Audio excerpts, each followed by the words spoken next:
Picture postcard perfect Tavarua in Fiji for our 5th stop on the championship tour.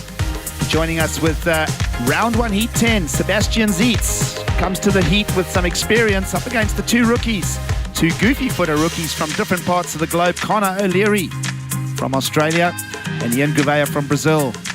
It's a good afternoon from myself, Gig Cilliers, alongside Martin Potter. And while we were away, Potts, Sebastian Zietz got going. Yeah, Sebastian Zietz on his backhand. Beautiful size wave here. Starting to find a bit of a cleaner face, but that wave running away.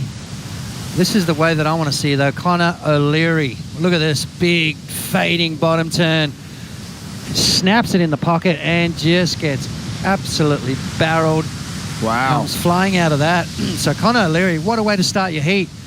Tricky conditions in that last heat, but these guys really, look at this. Wide open tube ride, perfect positioning. Connor O'Leary's going to love that. The score's going to come through pretty soon. The judges are going to love it as well. What a wave from Connor O'Leary. Well, the rookie class of 2017 as we pick up live action with Ian Gouveia. Looking for his version of the forehand tube ride here. Double handbrake here. Now sets the trim line, lets it go, accelerates out. Watch for the rail turn, there it is. He's a short, stocky surfer and he'll keep his center of gravity real low. And he'll post that score for us as you join us here with a little over 31 minutes to go. And exciting stuff. How's that barrel of Connor O'Leary's? Wow. That was an amazing wave right there from Connor O'Leary. But, you know, the score, 6.83. Maybe it was not as good as we thought. Let's have a look at it again, though. I mean, it was a solid wave. And it just straight down. Faded off the bottom and then hit the brakes. So perfect. Did everything perfect. And got spat out. So that was an incredible wave there for Connor O'Leary. Just a 6.83 on that occasion. Possibly a bit short in the context of the length of the reef, possibly. Wow, I don't know, though. But look at that. Just absolutely perfect. I don't think he could have got any deeper. It was a good solid wave, but in saying that, they recalibrate the score for each heat, each round. 6.83, that's the benchmark for the rest of the heat. So Sebastian Zietz at 3.17 and Ian Gouveia at 3.67. So Connor O'Leary with by far the best score. Well, Connor O'Leary out front, clear of that single forehand tube. Ian Gouveia, the young Brazilian in white, at 3.67. So the judges are not buying into the shorter tubes. They want the big, thick, long, possibly 2 or 3 sections to the barrel pots. What are you thinking? Yeah, I mean, I think that's what Connor's laughing about at the moment, because, I mean, that was probably one of the best waves he's had in quite some time. And, you know, you talked about the best 3-point ride you've seen all year. That's by far the best 6.83 ride I've seen all year, that's for sure. You know, it was a big, solid wave. You know, just the ability to snap it in the pocket and then slow down enough to get tubed. So, you know, it was a good wave. Absolutely the best one so far in this heat. Well, doing Cronulla proud, Connor O'Leary on the championship tour for 2017 as a full-time competitor. Of course, dominated the qualifying series last year. Finds himself Potts down at 15th on the Jeep leaderboard. Started well. Started with the quarterfinal on the Gold Coast. That had him up at 5th. And he bumped down with 3/13th in a row. Care of Western Australia, Bells Beach, and now, of course, Rio de Janeiro ticked off the schedule. So here at stop 5, he'll want to really engage a result here in Tavarua. So listening to the sounds of the ocean. How was that wave just clamp on the inside there? Thumping. Absolutely thumping. It's a powerful wave, Gigs. It comes out of really deep water. It moves at a different speed to most. It's almost got that Hawaiian feel to it. You need more than likely a step-up board when you're surfing in these kind of conditions. It's a big playing field. There's no real lineups. If that tower wasn't there, these guys would be in big trouble on working out where to sit. But because of the tower on the reef, they can kind of get a little bit of an idea on where they are. But when you're out there, I mean, literally 500 meters between the end of the wave and the beginning of the wave, and you can take off anywhere in between. So it is a big playing field out there. Well, 2 rookies out in the water, but the man with the most experience is your athlete in the red jersey, Sebastian Zietz. now at the end of his 20s, already 29 years old, such a character. Out of the Hawaiian chain, comes from the island of Kauai. He does have that amazing championship tour win last year. The Drug-Aware Margaret River Pro, had a great run there. Made the quarterfinals 5 times in his career, so he has that experience. Now his 4th year on tour. Yeah, well, he kind of got the second break, didn't he? Really, second opportunity. Got knocked off the tour, then got back on due to injuries last year, and requalified by that win. So made sure that he took advantage of that opportunity. Surfed incredibly well. Maybe a different kind of pressure that he was dealing with. Well, double hand grab to start here for Ian Gouveia, one of 2 rookies. This is an inside wave. You see the number 3 next to Ian Gouveia. It means he's 3rd priority. So he's picking up proverbial scraps in the lineup at this stage. Connor O'Leary with the P blue block means that he is in command on the takeoff zone.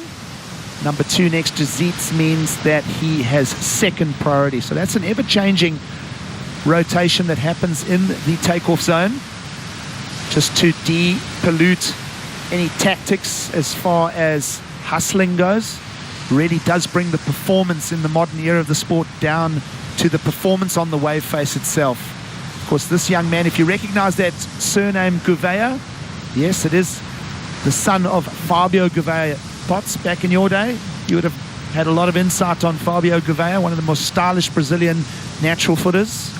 Yeah, still surfing good, charging big waves still, keeping himself fit. Yeah, he was a tough guy to beat back in the day. We've had a couple of battles with him. People used to say Fabio Gouveia had a very Curran-esque style. Yeah, very smooth, yet very radical. Sort of wasn't one of the bigger guys on tour, but super powerful nonetheless. Very good strategies in heats.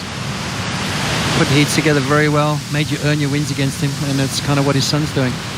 Well, a number of 2nd generation surfers from Brazil. Of course, Miguel Pupo as well. Of course, the opening ceremony yesterday. Ian Gouveia. Oops. It's posted on Instagram. Feel free to follow him at Ian Gouveia. We love having you all along. Of course, only 13% of you picked Ian Gouveia for your fantasy team. And it's his first official contest at Cloudbreak. Yep. He'll be lapping up every moment of this. Nervous moments for the young Brazilian there, having to donate the carver lift to the family. It is quite nervous moments, but it's one of the best opening ceremonies, really. I mean, the colour, the people, it's the place. It's such a special event, you know, and it's almost difficult to feel like you're here for a competition because of how beautiful everything is around you. Well, quick, Kelly Slater has been quoted saying, "These are the happiest people on earth." Can you blame them? Living in a location like this. Of course, the South Pacific playing host here to the World Surf League's stop number 5. Can't help but get dreamy whenever I look at left-handers. You think of all the big clear water, beautiful tropical lefts. You know, starts back with the first images of Jerry Lopez and Rory Russell at Pipeline back in the day, in the formative years.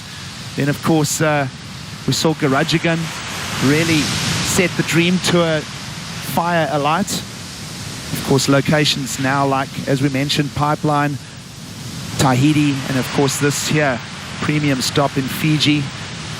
These dreamy lefts are just, what a privilege to be holding a contest in such an amazing location. And you got to give our staff a bit of a pat on the back. It's the logistics of actually getting this thing up and running too, you know, on these beautiful islands. Here we go, waves.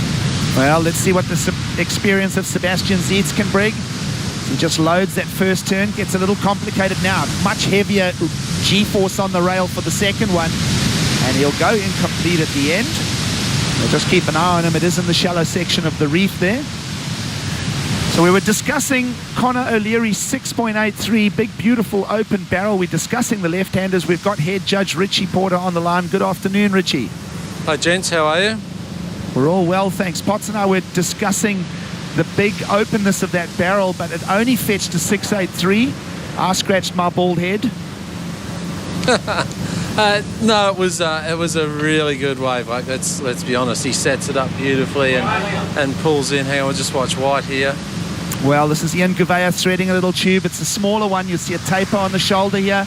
That wind playing some effect in cloud break. He'll stick to the inside section now, loads it up. Nice unleashing. Free tail drop. Now climbs up there again and brings a completion. A little bit of an Italo Ferreira look to that wave from Ian Gouveia there, dare I say. But back to you, Richie, just to wrap up that discussion of the 683 for Conor O'Leary. Yeah, sure. And it's cleaning up a lot out here, and cloud break changes all the time. So some heats you're going to get turns, some heats you're going to get the good barrels. We're obviously always chasing the really high scores for the really thick, long barrels, or the intense barrels. And we had Julian's and Connor's barrels in the previous heat, and even though that was a previous heat, that shows us the sort of waves that are on tap at the moment. So Connor starts off with his first wave of the heat with the 683. Fantastic barrel and well set up, but it wasn't a really long one, it was just an intense one. So we live in the heat we're in, and everything scales around that one. So we'll see Ian's waves a little bit lower with these scores coming through now, and that's compared to the 683. It's all depends on comparisons of what you're living in. You know, we saw some turns of Julian's in the heat before that got the sixes. We saw earlier on in the day, Geordie Smith had a 2-turn combo for a mid-six or so. So, you know, there's a lot of waves that are similar and score similarly, and then every now and again you'll get a really cracker like Julian's top score of the day, and that sits right up there, and deservedly so. Thanks so much, Richie Porter and the judging panel, for breaking it down for us. It is quite variable out in the lineup. There are the bulletin points: commitment and degree of difficulty, of course, innovation and progression. Not sure how much progression we'll see here, although we did see some of that last year from the event winner Gabriel Medina. Combination of major maneuvers certainly playing a part on the backhand pots, and then, well, speed, power and flow through the tube. Yeah, speed, power, flow. I mean, that's a given here at cloud break. I mean, that's you take off on a wave and you're going 100 miles an hour straight away. That's the beauty of this wave. We talk about the pace of the wave and the amount of water that's behind it. So obviously it gives you enough speed to then, you know, draw some beautiful turns or get probably one of the best barrels of your lifetime. But that innovation is quite rare.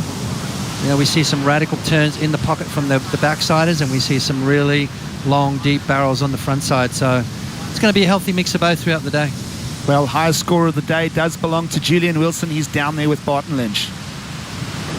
Julian Wilson, highest single wave score of the event so far. Good way to start. Yeah, that was a really nice wave.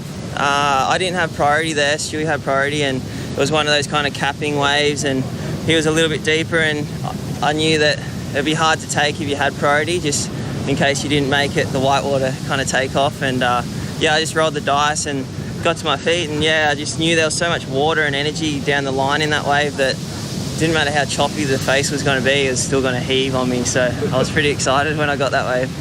9-5 off someone's priority. You got to be excited. Good way to start. How's everything feeling? Good. I think it's a pretty fun challenge out there today. Like, the wind's not ideal, but the swell's really nice, and the interval of the swell's a little bit tricky as well. So I think I just wanted to go out there and ride some waves and find my groove, and I found it pretty early, and then I just made sure I played a smart heat after I got that 9-5. And let's talk equipment. Look, your board looked great under your feet. I noticed it was a quad. Tell us why you were riding the quad, and was that a little bit bigger than normal? Yeah, it was an inch bigger, and I ride quads all the time out here. It's just my preferred setup that I have. I find it's really solid off the bottom, and there's so much area to cover on this wave. It's like you don't want anything to kind of hold you back from getting to where you know you need to be, and I feel the quad takes me wherever I want to go, so it's always fun. And you want to go to the top, right? I want to go in the barrel, yeah. Well done, mate. Congratulations. Cheers, BL. Thanks, mate. Oh, well, we love the frothing grommet of Julian Wilson there. Everyone's got a bit of frothing grommet in them, especially you, Potts. Yeah, it's funny that, you know, you can do something for 40 plus years and still be excited every day to wake up and do it all over again. Let's have a look at Connor O'Leary's last wave.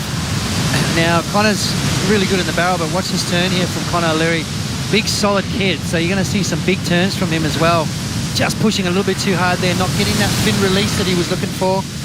Punching that rail in and going down. So a little bit of a mistake there from Connor, but still has the lead, 2.87 as a backup. Ian Gavay with a 5.17, and Ian Gavay with a 5.60, and Sebastian Zietz with a 5.17. So not too many good waves coming through, so they are at a premium gigs. If you find yourself on a good one, there's no room for error. Well, 35-minute heats. Mathematically, we're just slipping into the second half of the heat here. A new name for your surf fans around the world. Connor O'Leary sits at 15th on the Jeep leaderboard. You see one slot ahead of the exciting Ezekiel Lau. There are the rookies, all of them. These are new names on the championship tour for 2016. Federico Moraes already through to round 3 here. Ian Gouveia currently out in the water, sitting at 27th. And then disappointing down the bottom for two of the most exciting talents on the tour in the rookie jerseys, Ethan Ewing and Leonardo Fioravanti. They'll need results here in Fiji, Potts. Yeah, still yet to win a heat this year. And, you know, you look at Leo Fioravanti, I mean, he did some damage last year as a wildcard, as a invitee to some of the events, and took down some big guns, but a different kind of pressure when you're on the tour. Ethan Ewing, world junior champion, surfed incredibly well, and all these guys are here for a reason. It's, you know, they're amazing surfers, but the big stage, you know, all these big events in front of the world, it's a different kind of pressure. Dealing with the pressure as Connor O'Leary is out front. We're going to take a quick break. Stay with us. Lots more to come from the outer known Fiji Pro.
It is the dream location of Fiji, and we love having you along for the World Surf League's Championship Tour.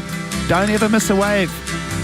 Via Facebook, you can connect with us. You'll get your alerts. Of course, emails as well available through the worldsurfleague.com website. And, well, of course, if you don't have the WSL app on your handheld device, why not?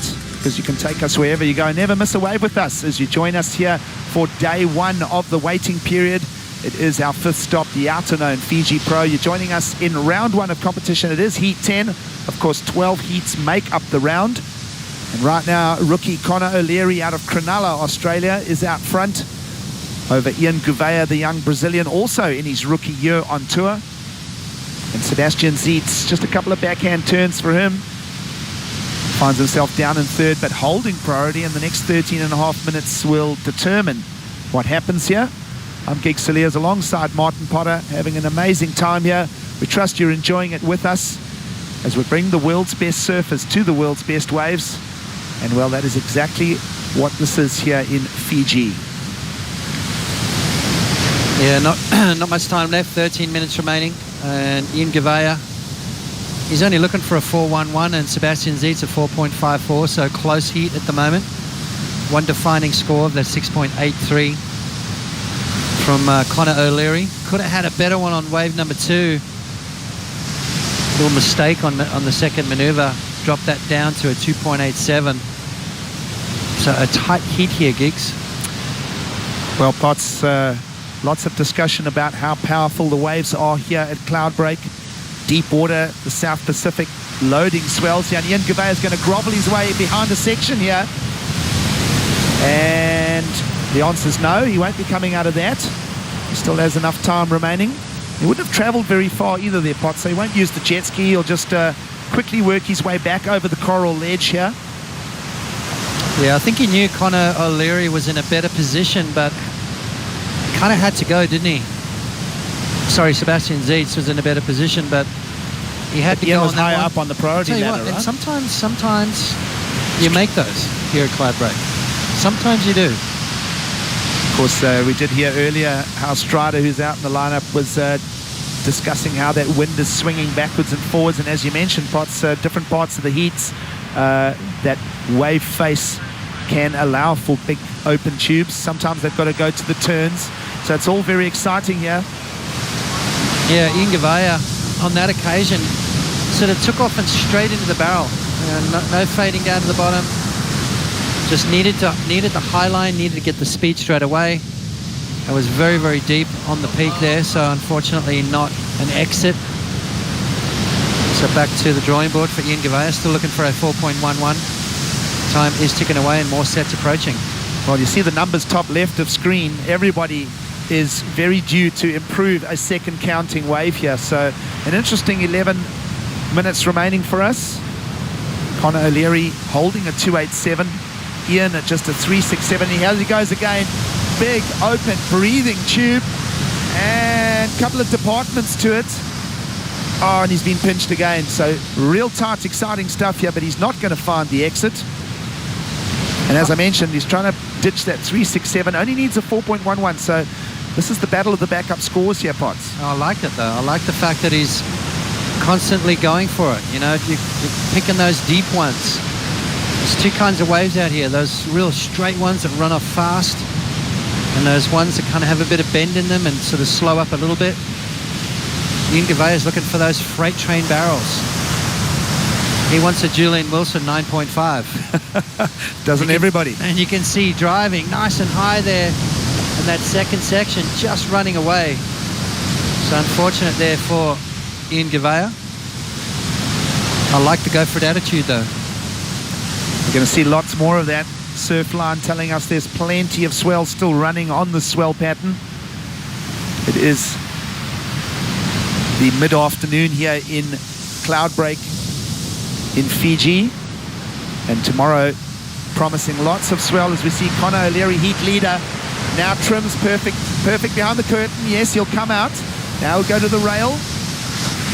Two-stage cutback for the Australian. Another big hack. So one of our two rookies, Conor O'Leary. And what are you thinking, Potts? Can he drop the 2.87? Of course, the answer is going to be yes. Yeah, 100%. I mean, that was smart surfing from Conor O'Leary. A smaller wave, nice and clean. Talk about that wind flip-flopping around, and that was one of those moments of where the wind was in favour of the wave. Luke Egan, he spent some time out in the water over the last week, that's for sure, taking Courtney Conlogue to a win, and now has his work cut out for him with Conor O'Leary, who I think is a danger man out here. I think this kid can go all the way. I mean, he's a big, strong guy, good in the barrel, good open face turns, and look at that, perfect positioning, just a double drag with the hands and then that two-stage cutback. And this is what I like about his surfing, this big open face turn that he's got. Real strong, powerful young man. And he can do some damage out here, let me tell you. So good sort of view from the channel. Steps up in front of the board a little bit, using that rocker to slow himself down. And then that double stage cutback. So Conor O'Leary definitely going to drop that 2.87. And I'll tell you what, once he starts building his confidence, I think he's going to be a tough one to beat. Done a couple of strike missions already this year. Seen some footage of him surfing out here, and he is dangerous. Well, of course, the world got to see Conor O'Leary and his backhand on the qualifying series last year to find his way to championship tour status. And he didn't disappoint with a quarterfinal finish on the Gold Coast to get going. Only stopped by Owen Wright in that quarterfinal on the Goldie, so we know what he's capable of on the backhand pots. Getting to see some forehand stuff from him here. And he looks very comfortable in the barrel on that forehand. Of course, Conor O'Leary out of Cronulla. Think of all the great goofy footers out of Cronulla. Mark Okilupo, Gary Green, Jim Banks, Richard Dogmarsh, who's here as well, coaching. He's coaching Frederica Marias. We had a session last night. We had flashback that we were back in the 80s. Me, Richard Marsh, Barton Lynch. It's almost like the heat was on again. We thought, hang on a sec, have we got a heat coming up? Brilliant. Well, Potts 417 now makes its way to the scoreboard for the Australian. It's not waving at the boats or anything. He's asking for the score from the on-site announcer. And that will be being broadcast over the public address system. You know what I like about that? 417, they keep it in range with the 6.83. You heard Richie Porter talk about that. 6.83 is the benchmark for this heat. So to get a score up there, you've got to have something very similar. And that 6.83 is definitely by far, for me, a couple of points better than anything we've seen so far in this heat. So judges are keeping with that scale. And this is it right here. Look at this wave. Triple the size of anything else we've seen. Great positioning there from Conor O'Leary. We're going to see that all over Instagram later on in the day. And comes flying out. Ian Gouveia has been chipping away, catching a lot of waves, and 5.60 is his best score at the moment, backed up at 3.67. Sebastian Zietz started quickly, 2 waves under his belt, but he's been kind of quiet through the back part of this heat. Conor O'Leary, his last ride, a 4.17. Beautiful positioning right there. Not a deep barrel. That was kind of a cute barrel, but this turn, double stage cutback and into a nice big frontside maneuver. So Conor O'Leary starting to show us some game. And I reckon this guy could be the dark horse, could be a danger man. Well, mixing it up on the rail there, Conor O'Leary leading the heat with a little over 5 to go. There's your activity rate per surfer. Only 3 waves selected in the lineup here in Cloudbreak for the Australian in blue. You see Ian Gouveia, 6 rides. So we mentioned not a lot of experience for Ian Gouveia here in the lineup, so obviously trying to claw away at anything he can find. And then a very sleepy heat, just 2 waves for Sebastian Zietz. Yeah, I had a talk to Ian Gouveia out in the lineup yesterday, and he said he came here a couple of years ago for a swell, so he's had a little bit of experience, but you know, it's just getting that. These guys only arrived yesterday, you know, so 1 surf under their belt yesterday afternoon and maybe a quick warm-up this morning. Hard to get a wave because you've got everyone in the water, plus there's a lot of people here on holiday, a lot of fans come here to watch as well. Well, jumping on the bottom of the priority ladder, Conor O'Leary. That wave may look perfect, but it's obviously got some twists and undulations in it. And paddling. And not taking ownership, but a definitive paddle will mean that Sebastian Zietz has just lost that primary priority pots. Yeah, big mistake there from Sebastian Zietz, and that is just due to the fact that he's been sitting for so long, you know, and then all of a sudden your mind plays tricks on you and you start seeing something in a wave that maybe is not there. Unfortunate for Sebastian Zietz, hands priority over to Ian Gouveia now. Set coming through out the back. And Sebastian Zietz is going to go. No, he's going to let that one go. Well, Ian Gouveia now very well poised, holding priority. Just a 5.41 requirement, already having earned a 5.6. And he's, much like Sebastian, trying to ditch those backup scores pots. Let's have a look at this. Important moment in the heat now with 3.5 to go for the Kauaian. And he's not going to find his way around the corner here. But he'll try and lock and load as quick as possible. Get back into the main zone. Spoke to a couple of the competitors. They said it is very shifty out in the lineup. Having a look at the next heat. Coming up next, heat 11. Adrian Ace Buchan. We saw him all the way to the finals at the previous stop in Brazil. now taking on Michel Borez and Miguel Pupo in another exciting encounter here in Fiji. How well did Ace surf on the forehand?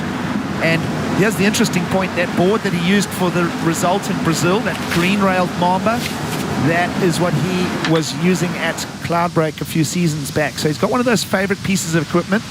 Let's see if he plays that out here in his Heat 11 encounter. Yeah, I think Ace is going to be one to watch as well. You know, he's carrying a newfound confidence. He's got some form back, and you know, I think he's going to be dangerous out here. Seen this morning, got probably one of the bigger barrels out there. Just go scroll through Instagram and check it out. Big, deep, wide open tube ride. He's won at Chopu before, so he's no stranger to these big barrels. Well, Ace Buchan coming up in just over 2 minutes time. Meanwhile, Heat leader Conor O'Leary will stay busy here. Uses that second priority. Savage turn off the lip there. You see a couple buckles in the wave face. He'll just keep the momentum. And now let's see if this wave draws out on the inside section as he runs down to Shish Kebabs. A little bit of a medium pace to that wave pot, so... It had a bit of a wrinkle on it too, so not really able to set the rail on that first turn, lost a little bit of balance.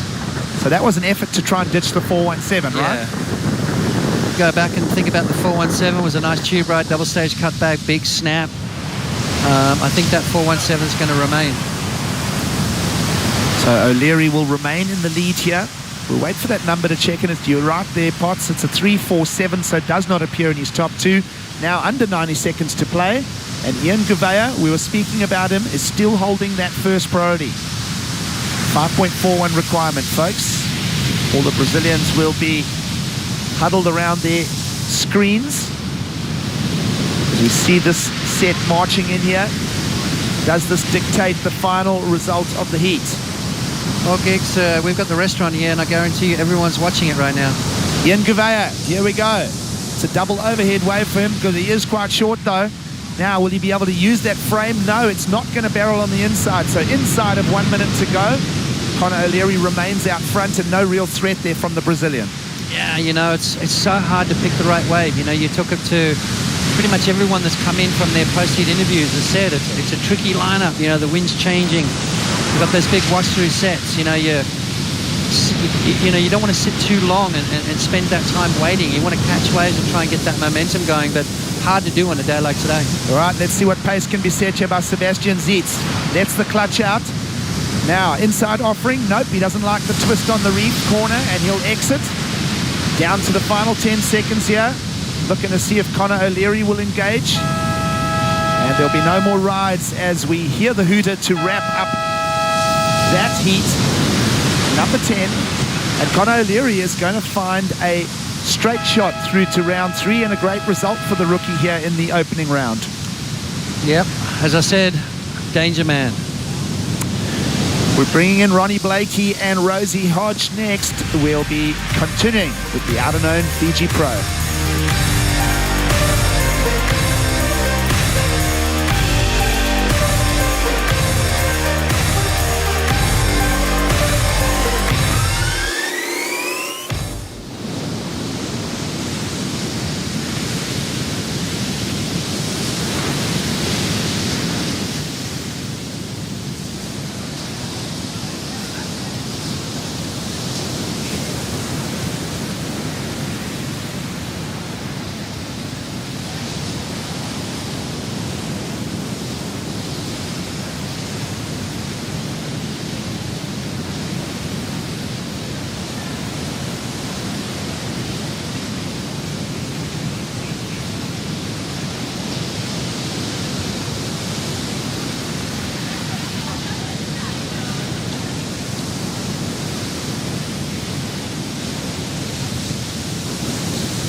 Welcome back to the Al-Anon Fiji Pro. There is the judges' tower.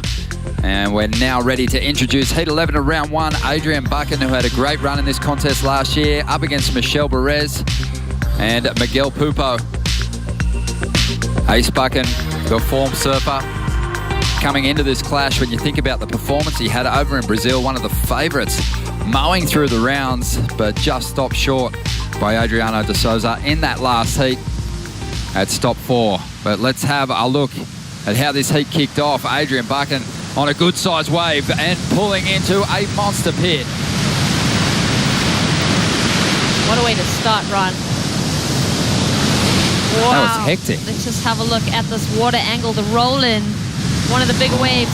He just gets flipped, trying to find the doggy door on that one. Unfortunately, he was just the wrong side of the lip.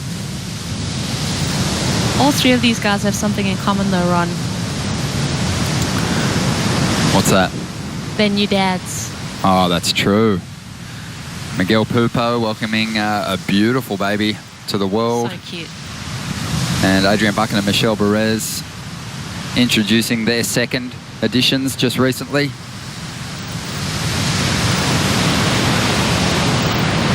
It's a battle of the super dads. Dad strength. 31 minutes to go here. An inspired performance from Adrian Buchan at that last event. Saw him make a big leap up the ladder. 12 positions, in fact, he climbed. As we see Michelle Perez there just getting caught up in the lip.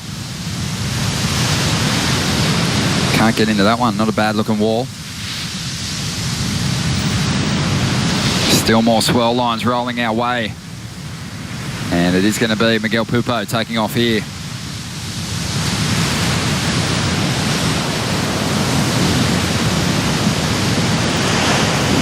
Miguel with some work to do on the leaderboard. Sitting way down the ladder at the moment. In 30th position.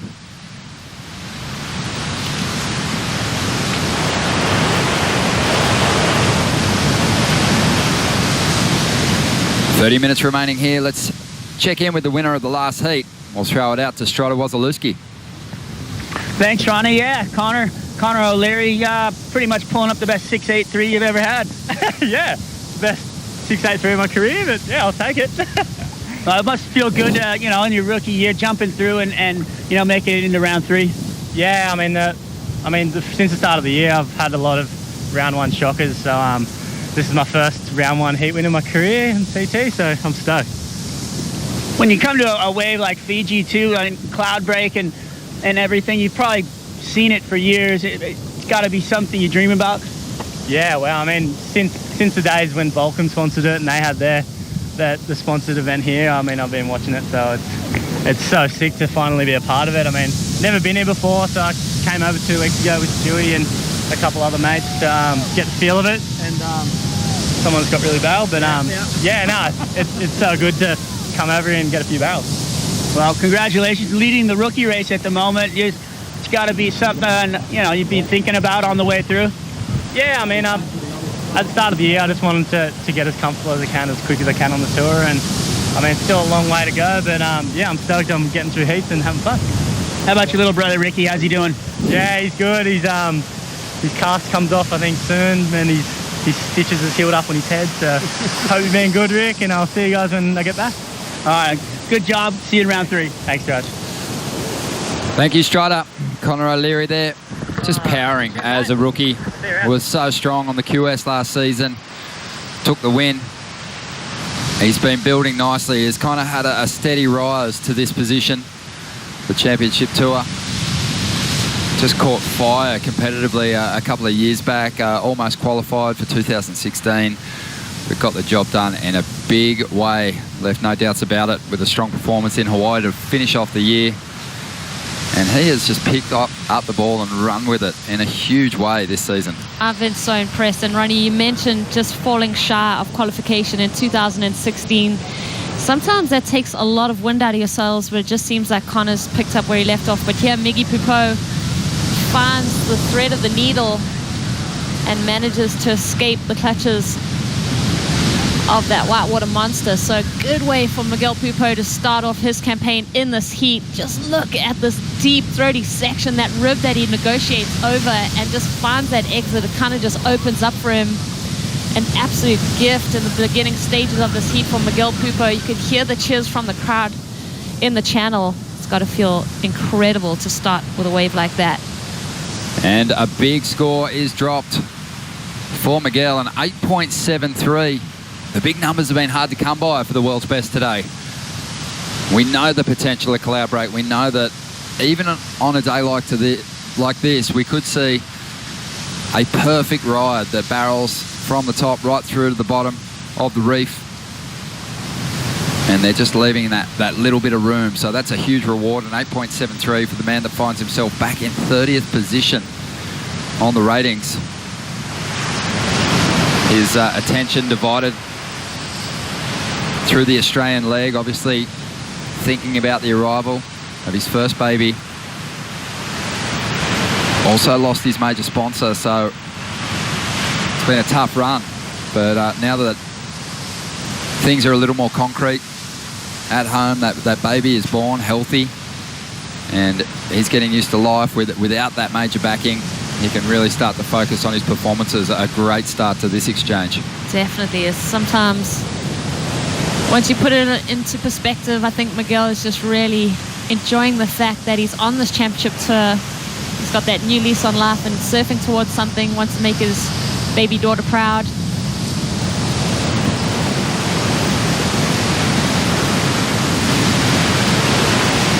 Pretty sizey out there at the moment, Rosie. What would you call it? Oh, wow. Too big for me. No, just kidding. Do you know what it is? It's those wash-throughs that are coming through every now and then. It's making it a bit tricky positioning. It's so easy to get swept off the reef by all that water that's moving around. So to maintain your position, you're almost on a treadmill. You can see Ace Buchan. He's continuously paddling to maintain his spot in the lineup. Well, Adrian Buchan rode the wave of the morning before the contest kicked off. It was still dark and he just got himself into an absolute jam out there this morning. I'm sure we'll see the images start to circulate on social media, but if you can find one of those out there in this heat, he'll be laughing.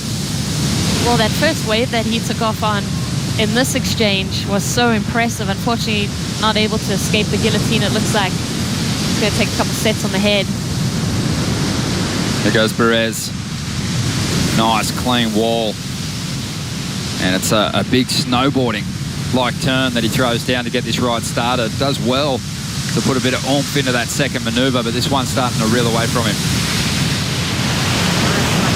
Yep, that first knuckle cut, but the second one finds the release on the fins.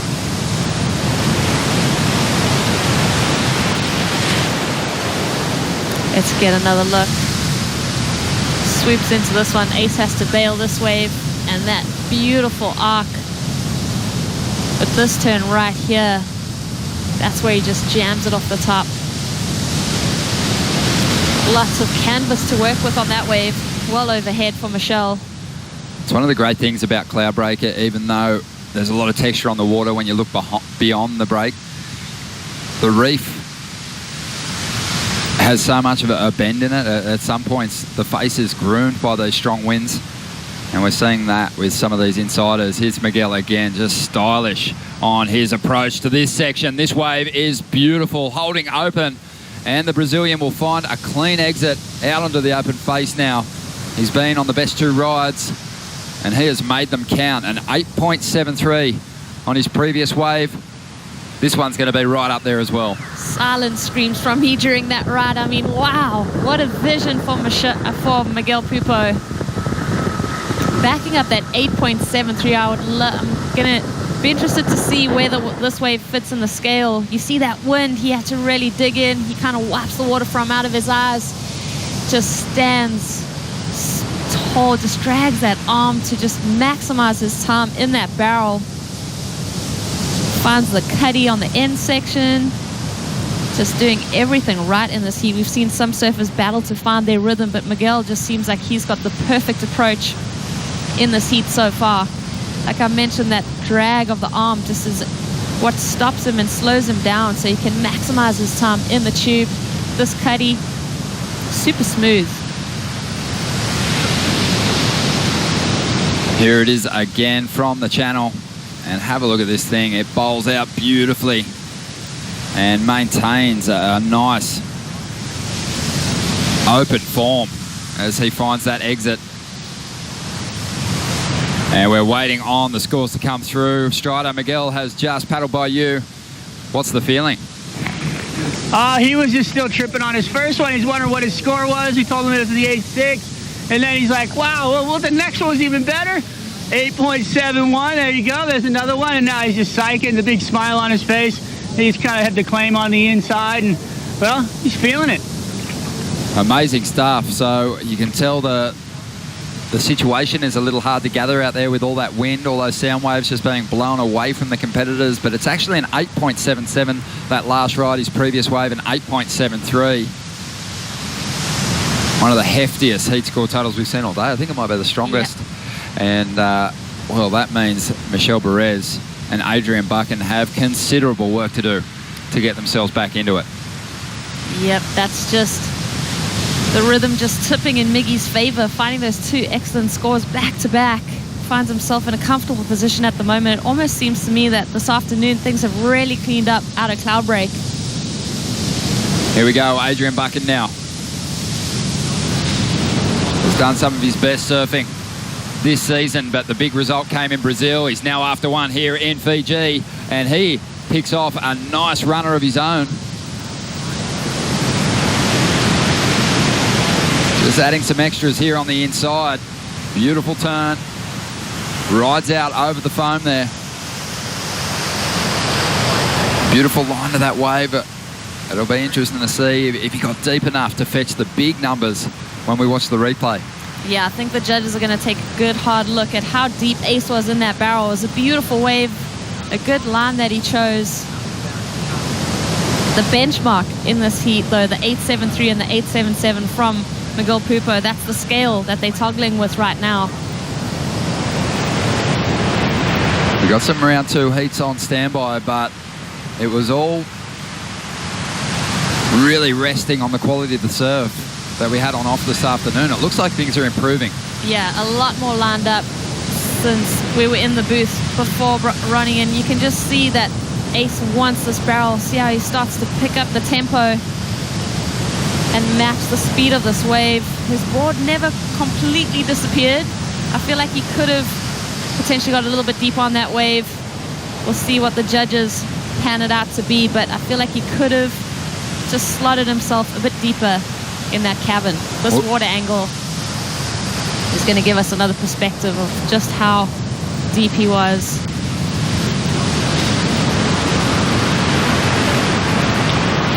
Starts to envelop him.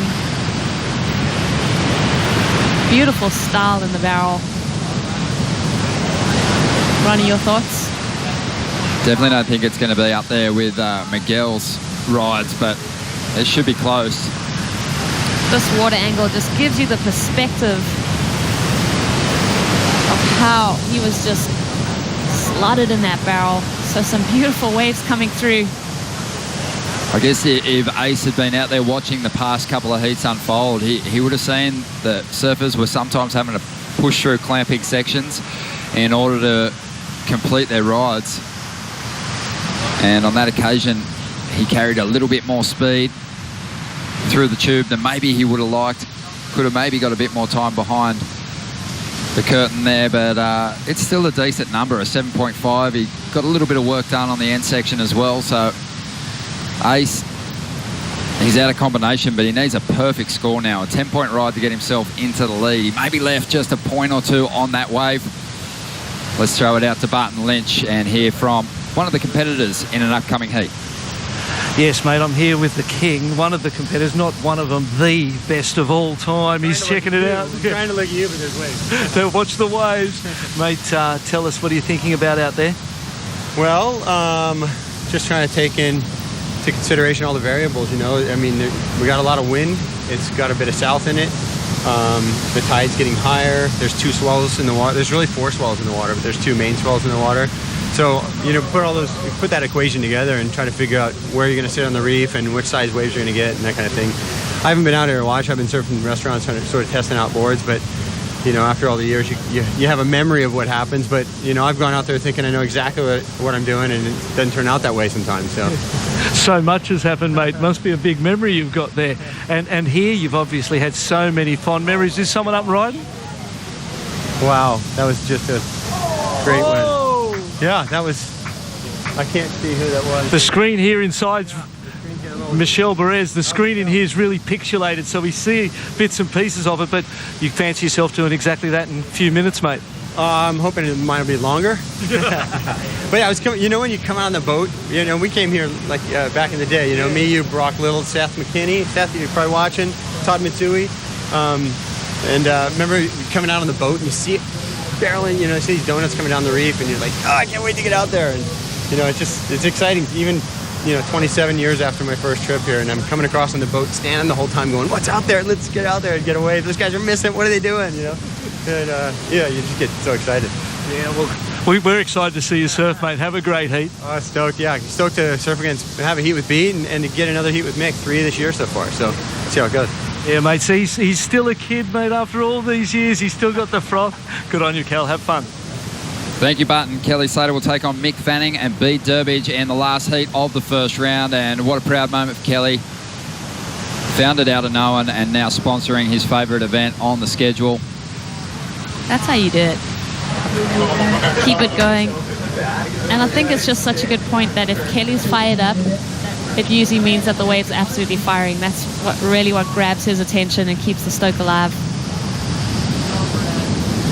Kelly seems to be able to really milk all the scoring potential out of the tube on this ride. He rarely leaves points on it, and I don't think Michelle left too many out there either on this ride, Rosie. Yeah, this is the one that Kelly and Barton were witnessing in the channel. You just see no hands through the part of that section and then finds a deep coverage. So Michelle, see that wide stance, he's just so steady on that surfboard. Let's get another look at this and watch the technique that he adopts. Whoa. Just leaves the rail. That right there is going to be seen by the judges. Just that ability to have a no grab in the barrel. That's so technically sound. I love what Cloudbreak provides. It's got a little bit of sunset in there. You've got that big open water. You're seeing big numbers drop for Michel Perez here at 9.53, but at one point on that ride, it looked like Chopu just so hollow. Yep. It's got the characteristics of J-Bay and that you can generate so much speed down the line for your turns here. So we always see big calves laid down, some big pocket turns.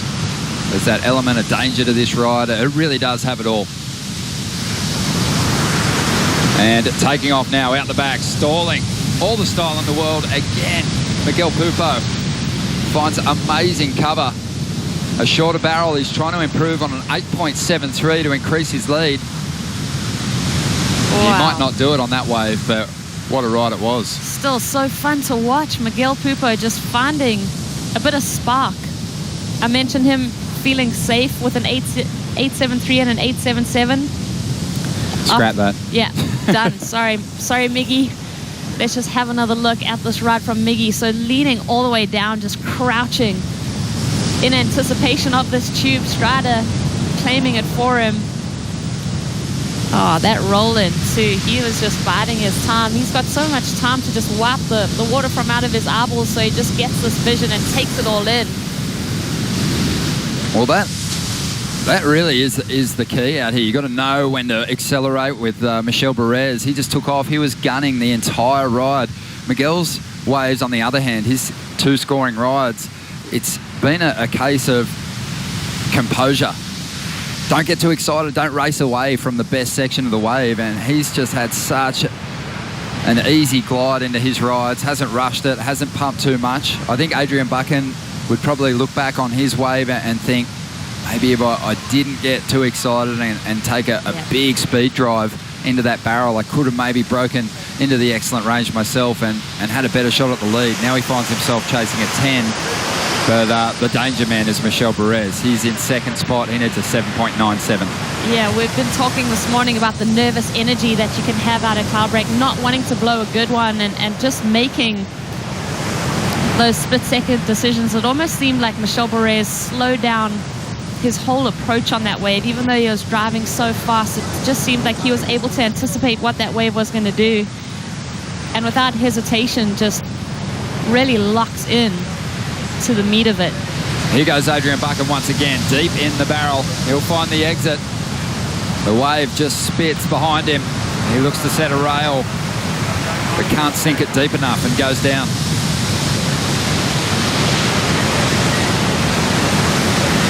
I'm starting to get excited about this last heat. I mean, there's been a lot of good clashes. This is obviously one of the highest scoring heats that we've had. But you heard Kelly say it already. He's enjoyed a couple of heats with Mick Fanning this year. And B. Durbidge, who made his return from injury in 2017, has been looking sharp as well. That's coming up next. Kelly Slater, Mick Fanning, and B. Durbidge. Stay with us.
Welcome back to the Outer on Fiji Pro. Heat 11 of round one unfolding with big numbers dropping for Miguel Pupo, taking an early lead. Michel Bourrez fighting back in a big way, one of the waves of the contest, or the wave of the contest, it should be said. A 9.53 for Bourrez. And Adrian Buchan, not too shabby and still in the mix as well. He had a 7.5 earlier on, but he needs a perfect score, a 10-point ride. He's having a look at this one out the back at the moment, with just under 10 minutes to go. Nice, big, tall wall standing up in front of him. And he sets up the barrel, has a look at it, but pulls through the back. So I think that wave was just looking a little quick down the line. Miguel Pupo's on a heater. He had a 6.67 just a few moments ago. Didn't go into his top two, as Ace wears a massive wall of white water on the head. Michel Bourrez out the back with priority. It's been a great heat for just illustrating, Rosie, the different approaches you can take out here and the different characteristics. That was something head judge Richie Porter spoke about this morning when we checked in to talk about the scale. Yeah. This wave is not really mechanical. It breaks into different sections. A 6-foot wave will do different things to an 8-foot set, but it's all good. Yeah. Well, Kelly was quick to highlight the variables that Cloudbreak can throw at you. So it's just interesting to see how the different surfers negotiate their approach to this wave. Well, let's dive into the recap because there is some great moments from the opening stages. That 8.73 from Miguel Pupo, just making his presence known out here at Cloudbreak. Just finding his way into some cover and then backed it up straight away at 8.77, burying his first wave. Just watch the style and approach as Miggy just sets that rail, drags the hand, maximizes the time in the shade, and left his competitors searching for something special. It was Ace Buchan who was able to answer back to Miguel. Just the 7.5 number being locked into his scoreline. Find him looking, hunting, searching for an open blue barrel. This all taken into consideration for the judges. A lot to feast on during this heat. Ace Buchan trying to answer back to Miguel's 2 two opening waves. But then Michel Barres with the wave of the contest so far. Watch his pace. Hands free in that section of the tube. Just negotiate straight into the second section. A 9.53 for the Tahitian. Beautiful surfing from all three surfers in this heat. I love it. You think about wave selection. Miguel Pupo has surfed his waves incredibly well, picked off a couple of nice bowls. Really, there's been plenty of opportunity in this heat, but Miguel just lucky that he's tapped into two of the more quality waves of the day. Michel Barres made the most of that beautiful, fast reeling barrel. And Adrian Buchan, well, a 7.5 has him still in this heat, but he'd have to drop a 10 to get himself into the lead at this point. Big set wave rolling on through. What are the competitors experiencing, Rosie, when they're duck diving under these things? Yeah, these are just those big rollers that kind of push you out of position. A lot of water moving, but it's not one of those throaty ones that break on the ledge in front of you that really get your heart racing. You kind of can get yourself out of danger pretty quickly here. You can see the competitors ducking under it. It's still a little pretty annoying to have those sets on the head, but pushing you off the reef and out of position, they got to kind of scramble up into the zone. Yeah, a little more forgiving when there's a little bit of face still under the whitewater, but if you find yourself in the path of one that's whitewater from the flats right up to the top there, you're going to get thrown around a little bit. Everyone getting pretty excited about this last heat of the first round. What a way to finish it off. A great opening day of competition with potentially a few more heats to go. Still waiting on the call, waiting to find out if we're going to get into some of those round two matchups. But Mick Fanning gearing up, a quarterfinal finish over in Brazil. Kelly missed that event, so Fiji obviously becomes a very crucial part of the schedule for Kelly. Yeah, definitely, especially we know Kelly's intentions for this year. So good to hear him committing to giving it a good go. 14 world titles about to hit the water. Beats finished runner-up in the world before. So much experience in that last heat. Plenty in the water right now as well. 5 minutes to go.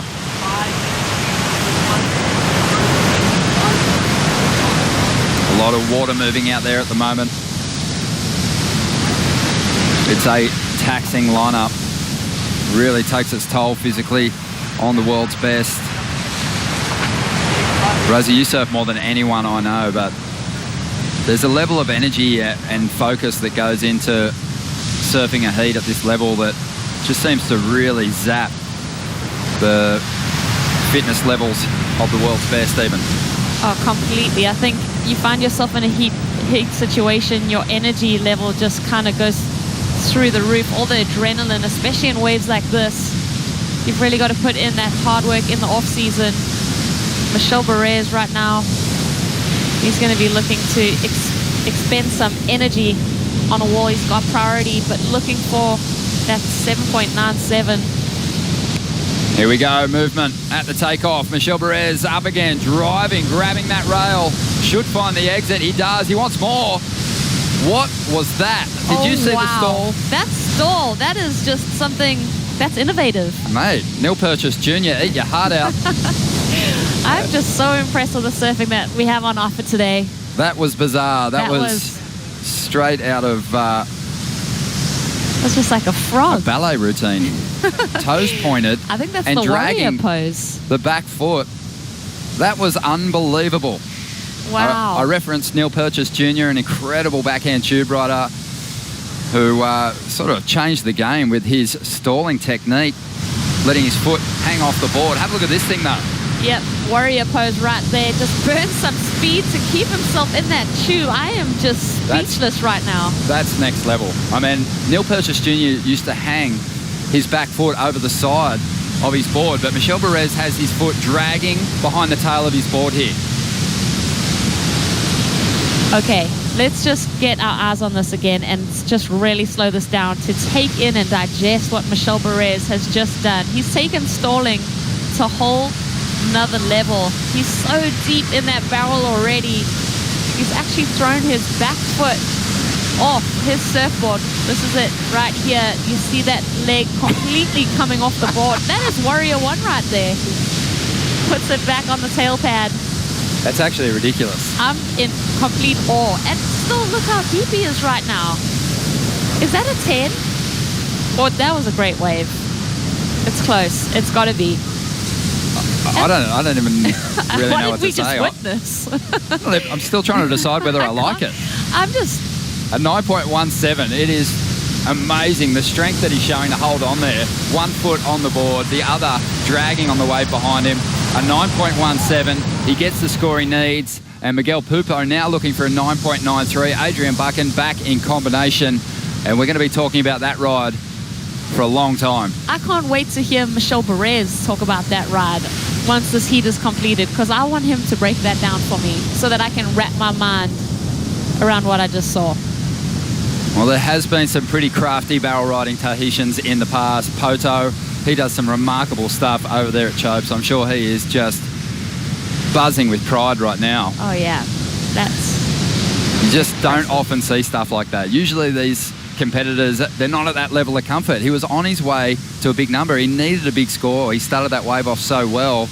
And to pull something out of the bag like that in that moment, he was obviously backing himself. It's something he's probably tried before.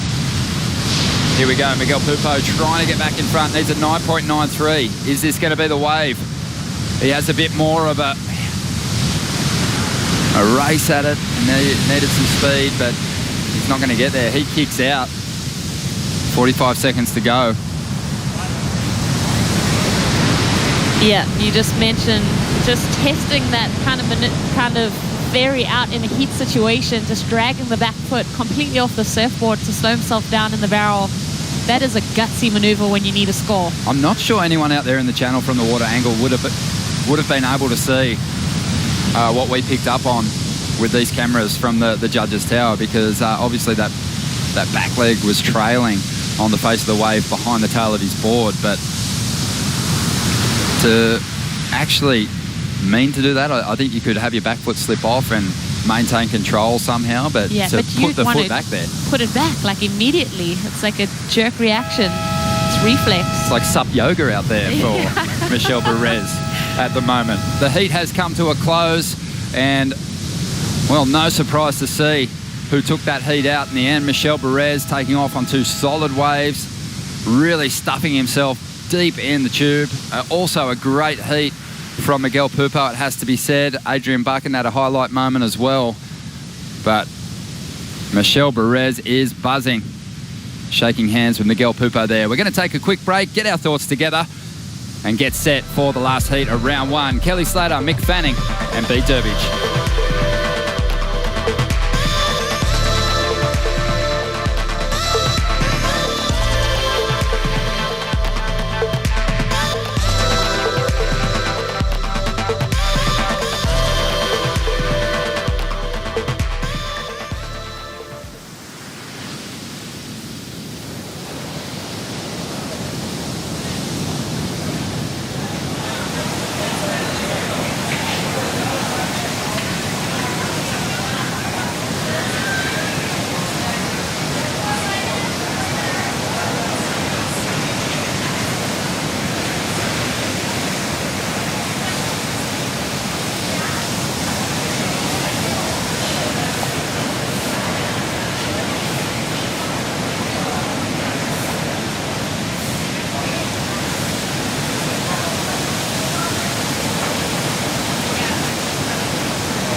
Welcome back to the Outer Known Fiji Pro. Michel Perez just throwing down some amazing barrels. But a little insight, you just had a little trip back home to Tahiti. Just had a few just like that. Yeah, I was home before. I spent like a week out in California with my family for a week after Brazil. And the day I got home, it was 5 o'clock in the morning. I went home, grabbed my boards, went straight to chokes, and surfed some epic waves with my friends and stuff. So it was a good practice for Fiji for sure. What about the foot stall on that last one? Yeah, I only do that when the waves are perfect, you know, like if I go too fast, like sometimes when you drag your ass in the water, it doesn't stop you that much, you know, that's why I put my foot in, yeah. Well, amazing heat. Took it away from Miguel Pupo in the end there. We'll get back to the action because it looks like there's some bombs coming through. We'll get out of the way. A couple duck dives. Congratulations. Thanks, brother. Thank you, Strider. Introducing the last heat of the first round, and it is a big one. 53 years of championship tour experience in this lineup right now. Kelly Slater, 11 world titles. Mick Fanning has 3. Beat Durbidge, one of the most accomplished competitors on the CT. This is going to be an epic battle. All 3 of these guys have a lot of experience in this lineup. Ronnie joined by Rosie. Remarkable what we saw from Michel Perez there, Rosie, but expecting more from these 3. Definitely. I think everyone's got to be fired up after that last performance from Michel Perez. I think looking on in the channel, it's hard to contain that excitement as you're about to jump off the boat. When you see those perfect waves rounding the corner, you just hope that it filters into your 35 minutes in the lineup and those sets keep on pouring through. It's like a milkshake out there at the moment. Obviously a big set has just rolled through this lineup. Fanning, Slater, Durbidge trying to get themselves in a position now. Kelly and Mick enjoyed a final out here. I believe that was back in 2013.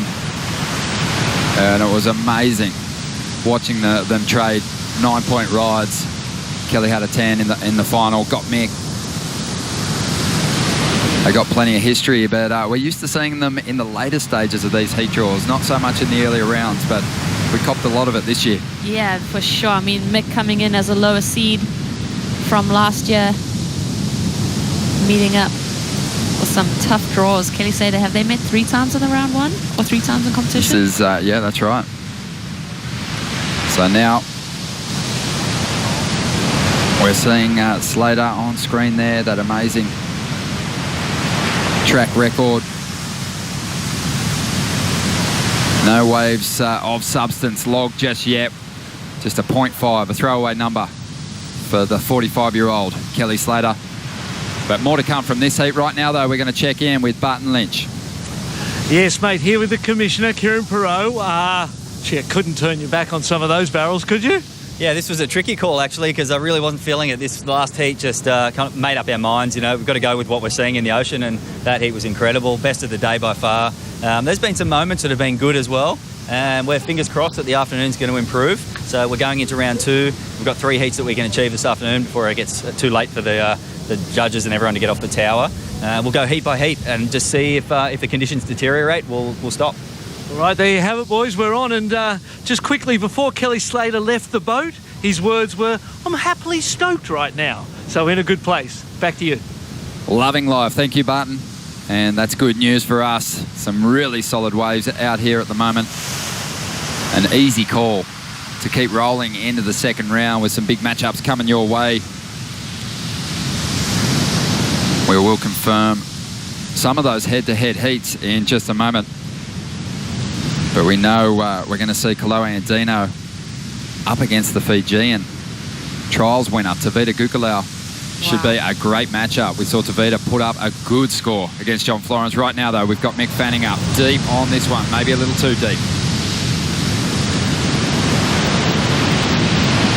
And behind him, the Durbidge, using his priority for this wave.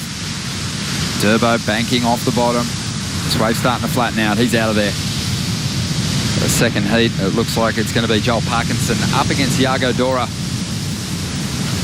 And we know what kind of damage Iago is capable of. He looked good out here in a free surfing session yesterday as well. Yep. Just has that similar pace to, say, a Miguel Pupo when the waves get this size. So keep an eye on him for an upset result in the second round. Yep, I think he's opened our eyes to his potential, Yogadora, after his performance in Brazil. Taking down some big names. I don't think it matters who he comes up against. He's got disregard for any of his competitors. He just wants to get the better of everyone. So 27 minutes remaining here, and my mind goes back to the heat that Kelly Slater and Mick Fanning surfed down there at Bells Beach. What a fizzer that was. It looked unbelievable on paper. We had fun waves, and it was just like the boys got over-amped. So Pete Durbridge looking to capitalise on maybe that situation unfolding here. Yep. Keep him busy. No major scores locked in just yet. But, yeah, a lot of, I just think, anticipation riding on the result whenever these two big names hit the water. Oh, guaranteed. Even the heat that they had at North Point, I was just left wanting more. And maybe this is the more that we're going to get meeting up here at Cloudbreak. Maybe this is the venue where we see them go to town. B. Durbridge, too, is just one of my favorites on tour, if I'm allowed to say that. Of course you're allowed to say it. B. Durbridge, you know, I think in a lot of ways, B's comeback, the story kind of got told at the final event last season, but you know, a lot being made of Owen Wright's return, and Bede equally as miraculous. It's a good chance his CT career was coming to an end when he fractured his pelvis in the Pipe Masters back in 2015. Amazing that 1 year later he had the guts to get back out there at Pipe and return to competition. He's been going from strength to strength, rehabbing, and even this season was still feeling the effects of that injury. He had a large pin removed from his pelvis just before the first event kicked off. Here we go, Mick Fanning. Good pace, setting up this wave, locked inside. And he's going to get eaten up by that wave. It was a monster section. He would have got mowed down in a big way there. Yep, I held out hope that we were going to see him re-emerge. See that flash of blue vest miraculously make it out of from under that curtain. Wasn't to be. The best guys out here, they have the confidence to stall that hard. Unfortunately for Mick there, he stalled just a little bit too much. That wave was reeling off pretty quickly once he set his rail and dropped into that pig dog stance. But I love the pace off the bottom, just really calm in setting up this ride. Let's just have another look at it. So not the gentle roll-in, really had to consider that takeoff, and then the slow roll and just that was the stall we were talking about. The confidence to just kick it up, burn off that speed and sit in the throat of it. Unfortunately, out of it. He'll be freaking on that mistake, because that looked like a beautiful wave. It held open, and that was a lost opportunity to lock in an excellent score to kick this heat off. So Fanning will have to regroup. He would have taken a pretty solid beating underwater there. Yeah, maybe the water angle of that wave will give us more insight.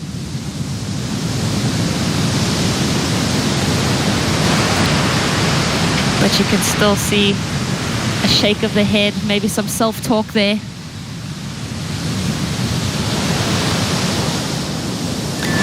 Here we go.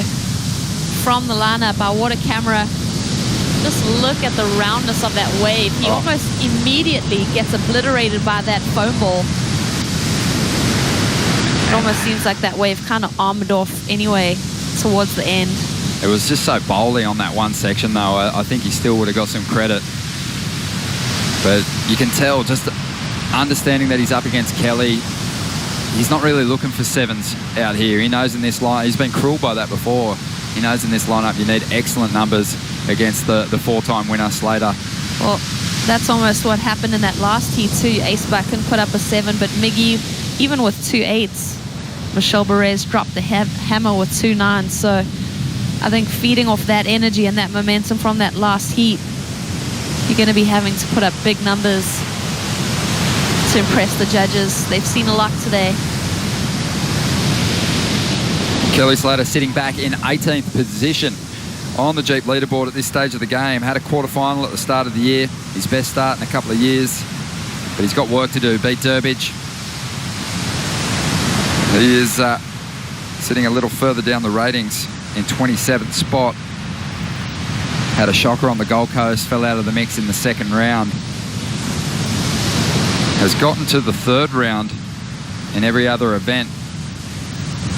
But is yet to do better than a 13th.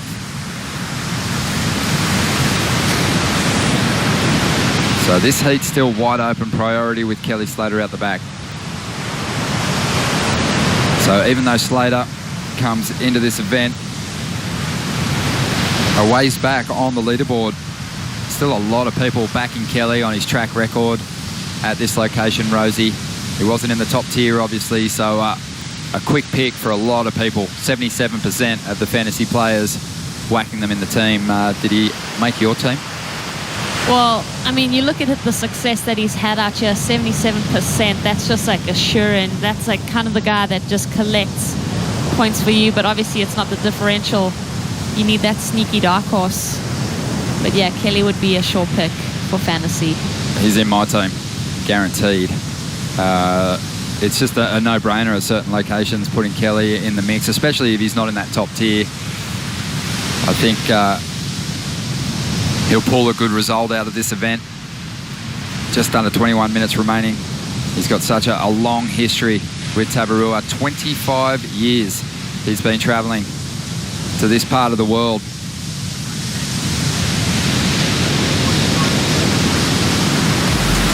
And he has really made a home here. And you can actually go and see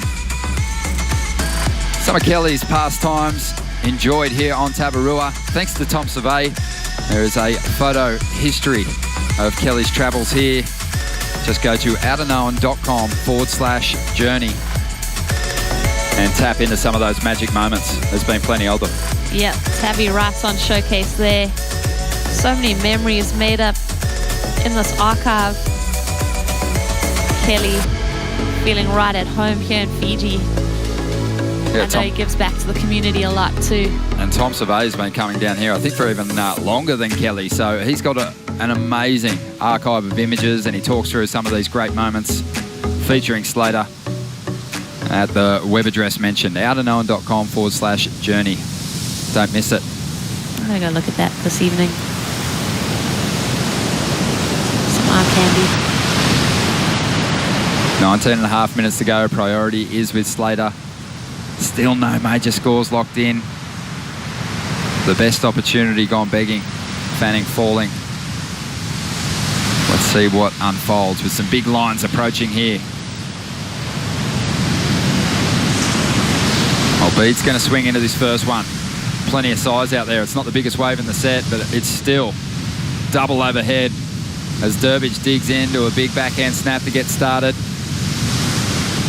Now hoping for a barrel on the inside. No, he's going to go to turns once again. Critical under the lip. Now he grabs the rail, slots in, and he's going to find his way through this one. So a couple of big turns, a barrel, and right behind him, Mick Fanning exits the barrel.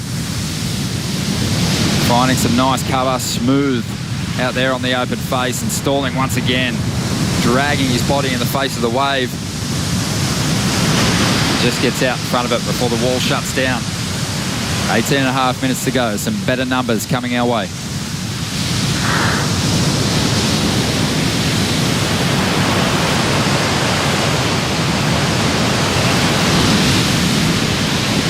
I like the throwback design on Mick's board. The yellow lightning rails. Well, Mick is actually... we don't know what he's going to do next year. You know, we don't know whether he's going to be competing. Like Kelly, he wants to give this year a really good nudge, but he's going through the season and throwing some retro sprays from the winning boards that he's had throughout his career. So rocking another one here in Fiji. Saw some of his equipment. His Darren Hanley boards on display over there on the moto last night. It's just a beautiful looking quiver as we look at Mick's last ride. Wow, beautiful down carve for Mick. Just grabs that rail on the bottom turn, sets up for some more vision. neat and tidy surfing by the 3-time world champ Mick Fanning, looking for the barrel again on the inside, stalls and finds it. So just a quick little in and out there, but 3 tubes, a couple turns. Let's just have another look at the work done on this wave. Mick Fanning, just a beautiful spectacle watching these waves run through. B. Durbridge on the previous ride finds a bit of wall to work with. It next to go to the rail. You can see that first wave of the set had a bit of texture on the face, but here it starts to clean up as that water sucks off the reef. He also found a tidy little tube ride on the inside. As we get this fresh perspective, you see the ribs of the face, the fins biting in there to give him the release off the top. This is where it really starts to steepen up and clean up for B. Durbridge to get to work. Another meat hook under the lip.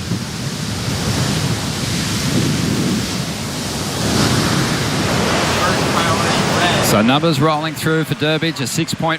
McFanning's about to put up a solid score too, the best of the heat. An 8 for Fanning. He moves into the lead. Where is Kelly Slater? We'll ask Strider Wozalewski. Well, Kelly Slater, unfortunately, has been underwater.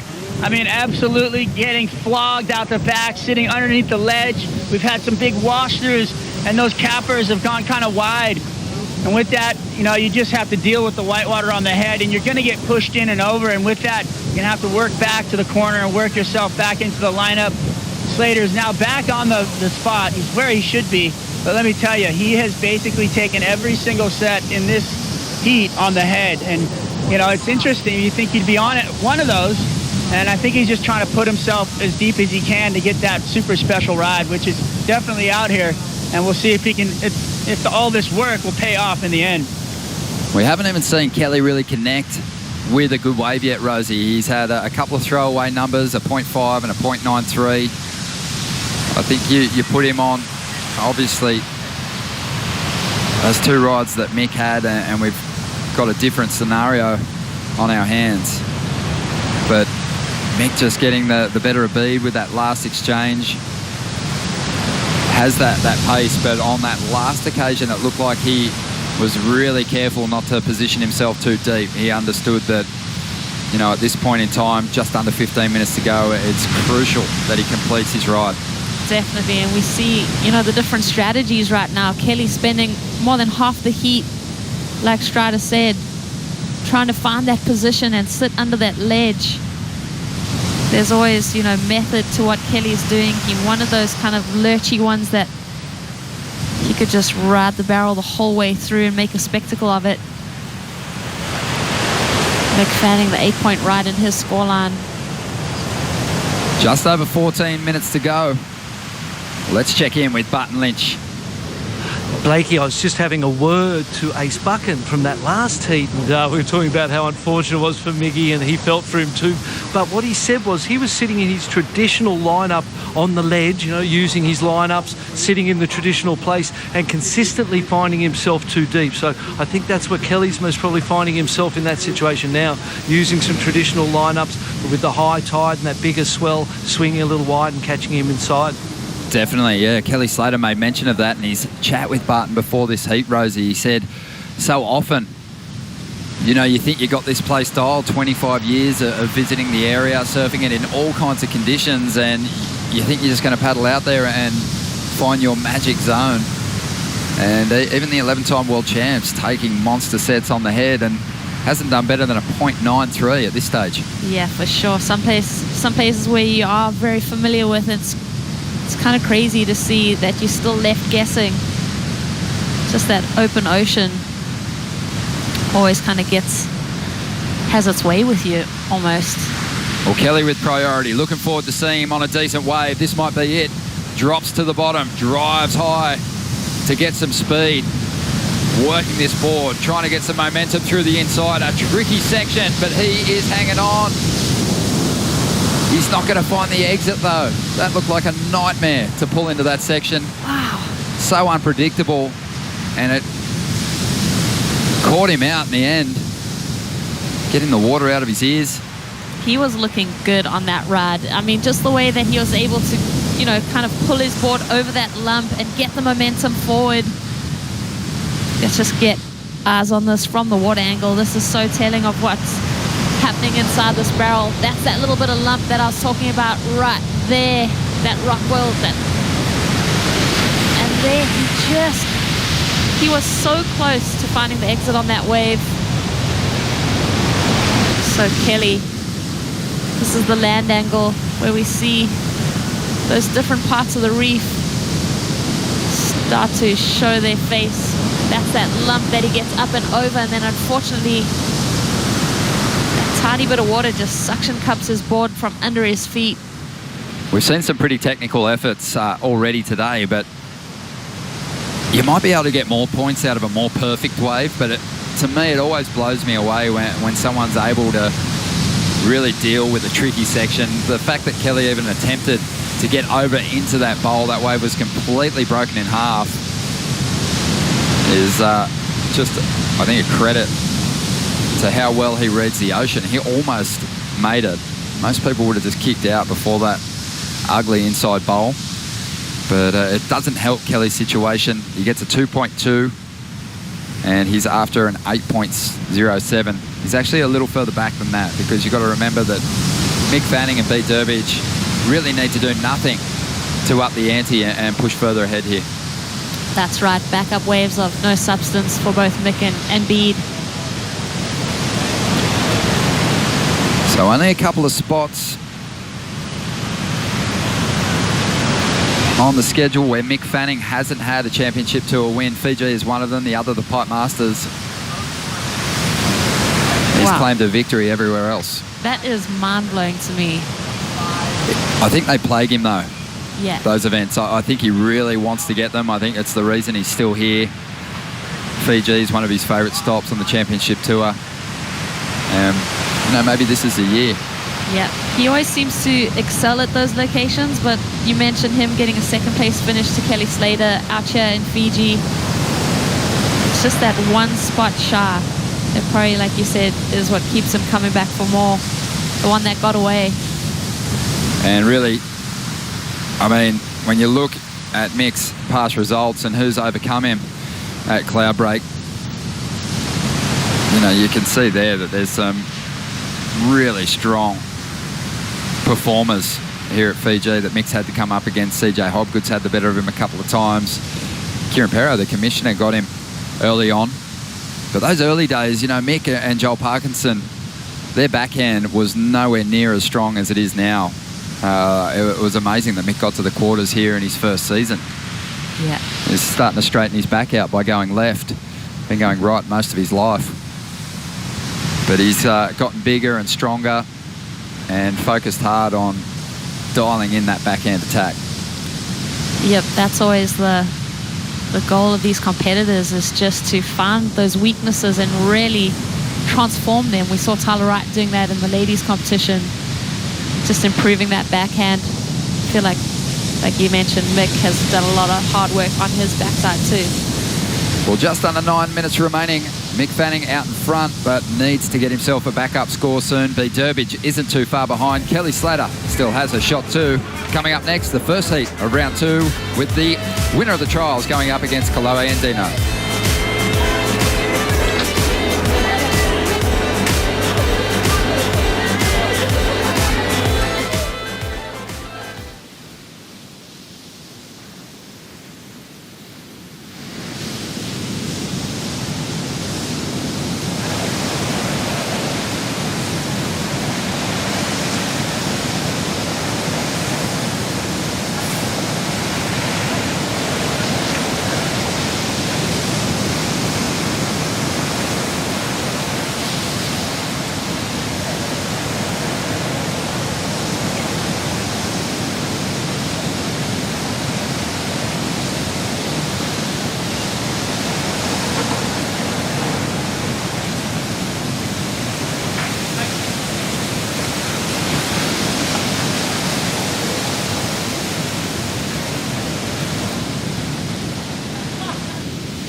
Welcome back. Kelly Slater's out there in the lineup, but right now we're reflecting on some of his magic performances in years gone by. He has this wave figured out. Have a look at that. Just such composure in the moor. Oh, It's been fun to watch, Rosie. just so good to reflect on these performances and see the dominance of Kelly Slater, arms wide open, just living inside that cave. He could have set up a home. Didn't make that wave, but that is one of the lasting images from this event. But Slater, 4 times he's managed to take this contest out, chasing a 5th victory in 2017. He absolutely loves this location. And there it is at the top of the list. Gabriel Medina starting to rack up the victories. Damien Hobgood just had a fantastic relationship with this location. A lot of goofy footers on that list. List of names too. Owen Wright, Andy Irons, Mick Lowe, Mark Okalupo won the event in its inaugural year back in '99. He went on to win the world title that same year. In fact, there is a bit of a trend there with surfers taking this contest out and going on to achieve a crown in the same season. Fanning at the moment leading this heat, trying to get rid of a 2.27. And with, well, everyone tuning in, obviously, to watch these 2 big names do battle, and Pete Durbidge also out in the lineup, it seems like a good time, Rosie, to send our condolences to the O'Neill family. Everyone mourning the loss of Jack O'Neill yesterday, and our thoughts with his friends and family at this time.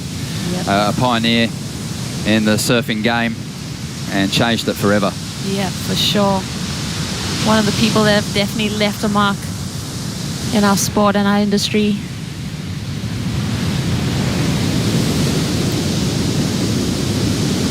Slater at this stage is looking for a 7.28. His last ride came through at a 3.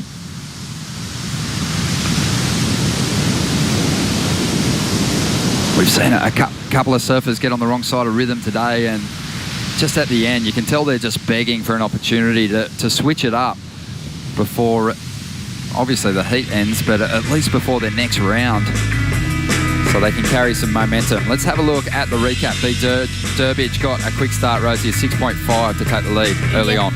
That's right, Pete Durbidge in the stacked lineup, finding that clean face. You can see how the water pulls off the reef and just makes that canvas so easy to work with. Found some neat coverage. And then Mick Fanning just putting the brakes on. This is the triple threat wave here. That down carve sets himself up again. This is the 8-point ride for Mick Fanning. And that's what sees him perched in the lead at the moment. Just stitching together 3 barrels and a couple turn combinations. The judges really enjoying the surfing on display from the 3-time world champion. Well, here goes Mick again, and he has a really good opportunity here to get well out in front of Pete Durbidge and Kelly Slater. Strong first turn. Always surfing close to this bowl. He's hoping this wave gives him something else on the inside. Drives up into the lip again. Glides through that backhand carve. Calls for the ski. So not a lot of scoring potential on offer. Mick maxing this wave out, I think, for points. It'll be interesting to see where it goes. He's going to up the ante just a little bit, a 4.83. So Durbidge now after a 6.34. And I guess in that situation, every time these competitors take off, Rosie, they want to get themselves an excellent score. But if you can't, you just want to at least improve on your situation, and Mick's able to do that. Oh, especially when you're holding on to a 2.27 in your scoreline. Just drop that dead weight and improve on it. 4.83 for Mick Fanning. Let's have a look what got that number. As he took off, I just expected this wave to line up and really give him something to work with. That first move was potentially the best on this wave. Those ribs just ruining the texture of that wall, and that white water just kind of pushing him out in front of it. So improving his situation. I think Mick was almost pacing himself through that ride too, just waiting to see if it stood up and gave him a barrel on the inside. I think if he knew it was just going to be turns on that wave, he would have dug in a little bit harder on that first move too. So he'll be probably feeling pretty good about a 4.83 from that score. 2 minutes remaining here. Yeah, almost seemed like Mick was going to get off the ski and straight into that wall. Just a few paddles shy of getting on that wave.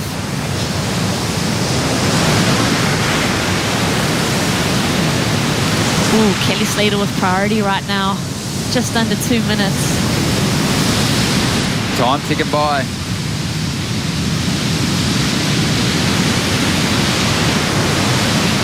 A minute and a half to go. And Mick Fanning, so many titles he's collected, Rosie. He recently got a pretty interesting one. He had a spider named after him in Australia. Wow. Museum of Queensland, they ran a competition, the Queensland Museum, to name a new species of spider. And, well, someone came up with the Mick Fanning spider. It's a water spider from Queensland, just a short drive away from Snapper. And speaking of water spiders, here goes Mick now. Nice first turn on this one. Beautiful bottom turn, really fading back into the bowl, trying to keep it as close to the pocket, as critical as he can. Trying to get rid of a 5 here. And committing to this inside track. He's going to climb on the roof, stomps a clean float. He'll get out of there. Better than a 4.83, but classic. Yeah. You would think that would better the 4.83, but like you mentioned, just solid surfing, solid rail surfing from Mick Fanning. Seamless in his approach. You can't fault it. I can't remember Kelly having a worse heat than this out at Cloudbreak. A 2.2 and a 3 to his name at the moment. And it's just goes to show how tricky this lineup can be. The heat is coming to a close. Mick, he had a 5.93. Slater out the back, tucking in. He's going to get clamped right now. So Kelly is going to have to claw his way out of the second round. We know there's some real danger man down the back end of the ratings at the moment, so that's going to be interesting. Beat Durbridge. Not a bad performance from Bede. Mick just picked the eyes out of that tricky lineup. Kept improving his scoreline. Banked an 8 and found a 5.93 to go with it. He's moving directly through to round 3. We're going to take a quick break, and when we return, we'll kick off the second round with Kaloe Andino taking on Tavita Kukulau. Stay with us. We'll bring in Giggs and Potts for the call.